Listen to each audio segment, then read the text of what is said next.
السلام عليكم ورحمة الله وبركاته.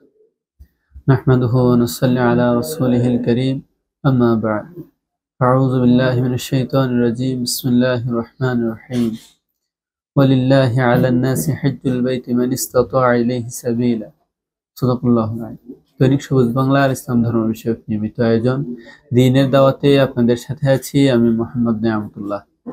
আজকে কথা বলবো জিলহজ মাসের ৮ তারিখ থেকে ১২ তারিখ পর্যন্ত হজের ধারাবাহিক কার্যক্রম সম্পর্কে। আল্লাহ রাব্বুল আলামিন আমাদের উপর হজকে ফরজ করেছেন, তবে একটি শর্ত, সেটা হলো সামর্থ্য থাকা, মক্কা মুকাররমায় পৌঁছানোর সামর্থ্য থাকা এবং হজ পালনকালীন সময়ে পারিবারিক ভরণ পোষণ বহনের সামর্থ্য থাকা। এই যে সামর্থ্যটা, এই সামর্থ্য যাদের আছে তাদের উপর হজকে ফরজ করা হয়েছে। আর যারা হজের নিয়ত করেছেন বা সামর্থ্যবান হয়েছেন, ইতিমধ্যে অনেকেই মক্কা মুকাররমায় গিয়ে পৌঁছেছেন এবং অনেকেই যাওয়ার জন্য রেডি হয়ে আছেন বা প্রস্তুত হয়ে আছেন, চলে যাবেন। জিলহজ মাস আর ২-৩ দিন পর থেকেই হজের কার্যক্রম শুরু। ৮ তারিখ থেকে, জিলহজ মাসের ৮ তারিখ থেকেই হজের কার্যক্রম শুরু। জিলহজ মাসের ৮ তারিখ যে প্রথম দিন হজের যে প্রথম কার্যক্রমটা শুরু হয়, সেটা হলো ইহরাম অবস্থায় মিনায় অবস্থান করা থেকে। ৮ তারিখ, জিলহজ মাসের ৮ তারিখ ইহরাম অবস্থায় মিনায় অবস্থান করা, জোহরের নামাজ মিনায় পড়া, ইহরাম অবস্থায় মিনায় অবস্থান করে জোহরের নামাজ পড়া এবং এই জোহরের নামাজ থেকে পরদিন ৯ জিলহজ ফজরের নামাজ পর্যন্ত মিনায় অবস্থান করা এবং এই ৮ তারিখ যে রাত্রি, এই রাত্রিটা মিনায় অবস্থান করাটা হলো সুন্নত কাজ।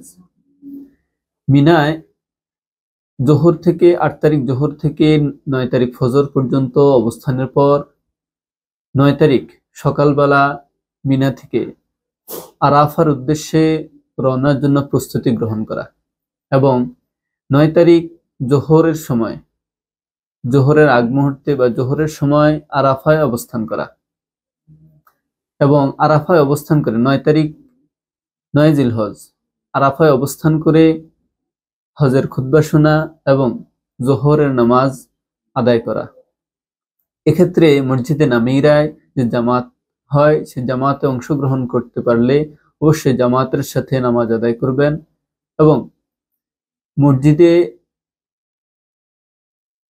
নামিরার একটু পাশেই পুরানা নামক একটা উপত্যকা আছে।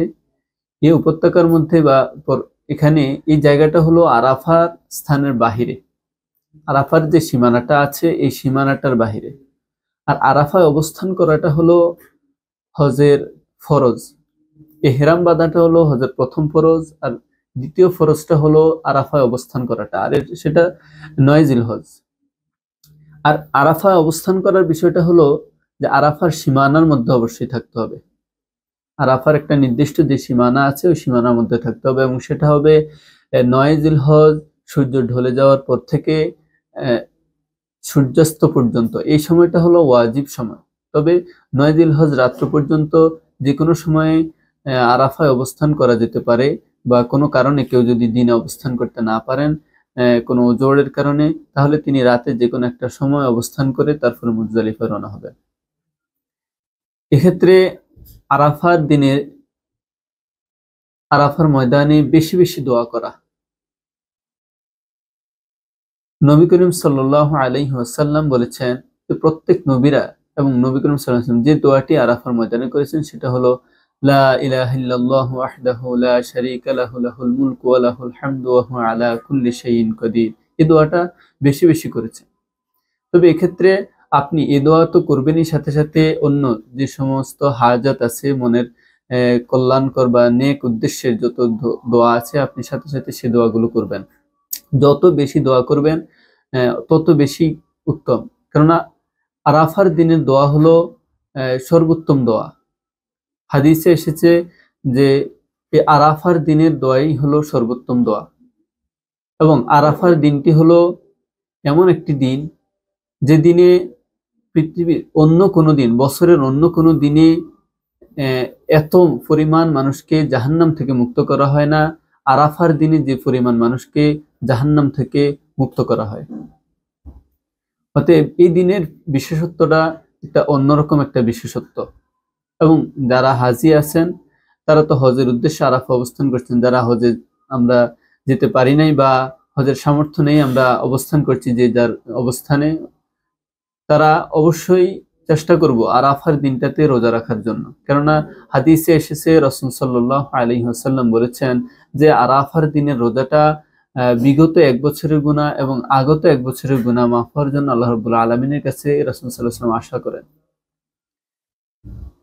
৯ জিলহজ আরাফায় অবস্থানের পর সূর্যাস্তর পর মাগরিবের নামাজ না পড়েই মুজদালিফার উদ্দেশ্যে রওনা হওয়া এবং মুজদালিফায় অবস্থান করে তারপরে মাগরিব এবং এশার নামাজ এক আজানে 2 ইকামতে পড়া। এক্ষেত্রে কেউ যদি আশঙ্কা করেন যে পথেই যদি ওয়াক্ত শেষ হয়ে যাওয়ার সম্ভাবনা থাকে এশার, তাহলে অবশ্যই যাত্রাপথে যেখানেই সময় হয় সেখানেই সময় করে নামাজটা আদায় করে নেবেন। তবে কোনোভাবেই নামাজ কাজা করা যাবে না। আর যদি সম্ভব হয় তাহলে তো কোনো সমস্যাই নেই, অবশ্যই মুজদালিফায় গিয়ে মাগরিব এবং এশার নামাজ আদায় করবেন। এটা হলো। আর মুজদালিফায় অবস্থানের সময়টা হলো পরদিন 10 তারিখ সুবহে সাদিক থেকে সূর্যোদয় পর্যন্ত, একেবারে ফজরের পর থেকে, ফজর নামাজের পর থেকে সূর্যোদয় পর্যন্ত এই সময়টা আরাফায় মুজদালিফায় অবস্থান করাটা হলো ওয়াজিব সময়টা। মুজদালিফায় অবস্থান করা হজের ওয়াজিব।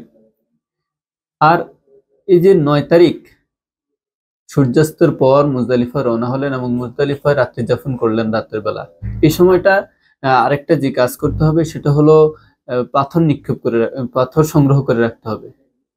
পাথরগুলো সংগ্রহ করে রাখতে হবে জামরায় নিক্ষেপের জন্য।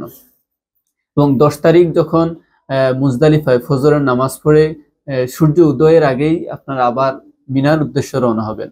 মিনায় এসে 10 তারিখ প্রথমে জামরায়, বড় জামরায় 7টি কঙ্কর নিক্ষেপ করবেন।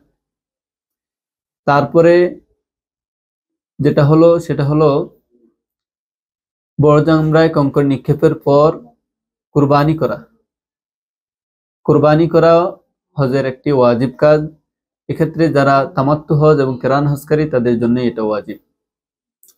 এবং এরপরের যে কাজটি সেটা হলো মাথা মুন্ডন করা এবং এর মাধ্যমে ইহরাম থেকে হালাল হওয়া। মাথা মুন্ডানোর মাধ্যমে ইহরাম থেকে হালাল হওয়া। এই 10 তারিখের এই 3টি কাজ হলো প্রধান। জামরায় কঙ্কর নিক্ষেপ করা বড় জামরায়, দ্বিতীয় কাজটি হলো কোরবানি করা, তৃতীয় কাজটি হলো মাথা মুন্ডন করা। এক্ষেত্রে পুরুষরা যাদের চুল আছে তারা পুরা মাথায় ছেটে নেবেন অথবা সামান্য 1 ইঞ্চি পরিমাণ এরকম ছেটে নেবেন। আর নারীদের ক্ষেত্রে চুলের সামান্য একটু অংশ কাটবেন। এই মুজদালিফায় এ হলো 10 তারিখের কাজ। এবং পরদিন 11 তারিখ এবং 12 তারিখ এই 2 দিনের কাজ হলো হজের আরেকটি যে ফরজ বিধান সেটা হলো তাওয়াফে জিয়ারত। এই 2 দিনের মধ্যে অবশ্যই তাওয়াফে জিয়ারতটা করতে হবে। এবং এই 2 দিনের অন্য যে কাজ সেটি হলো বড় জামরা, মধ্যম জামরা এবং ছোট জামরা, এই 3টি জামরায় এই 2 দিন 11 তারিখ এবং 12 তারিখ 60টি কঙ্কর করে মোট 3টি জামরা 21টি, এভাবে 2 দিনে 42টি কঙ্কর নিক্ষেপ করবেন। 3টি জামরায় 60টি করে 21টি এবং পরের দিন 12 জিলহজ আবার 3টি করে 21টি কঙ্কর নিক্ষেপ করবেন। এই হলো 11 এবং 12 জিলহজের কাজ। 11 এবং 12 জিলহজ এই আমলগুলো করার পর অবশ্যই 12 জিলহজ সূর্যাস্তের আগে মিনা ত্যাগ করবেন। এবং এক্ষেত্রে তাওয়াফে বিদাটা এটা করে নেবেন। এবং কেউ যদি 12 জিলহজ সূর্যাস্তের আগে মিনা ত্যাগ করতে না পারেন তাহলে সেক্ষেত্রে অবশ্যই 12 জিলহজ মিনা অবস্থান করে 13 জিলহজ আবার 3টি জামরায় 60টি করে 21টি কঙ্কর অবশ্যই নিক্ষেপ করে তারপরে মিনা ত্যাগ করবেন। তা না হলে অবশ্যই দম দিতে হবে। আল্লাহ রাব্বুল আলামিন আমাদেরকে হজের সমস্ত বিষয়গুলো জেনে বুঝে সঠিকভাবে হজ পালনের তৌফিক দান করুক এবং যারা আমরা এখনো হজে যেতে পারি নাই বা এখনো আমাদের সেই সামর্থ্য হয় নাই, আল্লাহ রাব্বুল আলামিন আমাদেরকে আল্লাহর ঘর কাবা জিয়ারতের জন্য তৌফিক দান করুক, এই আশাই আমরা করি। ওয়া মা আলাইনা ইল্লাল বালাগ। আসসালামু আলাইকুম ওয়া রাহমাতুল্লাহি ওয়া বারাকাতুহু।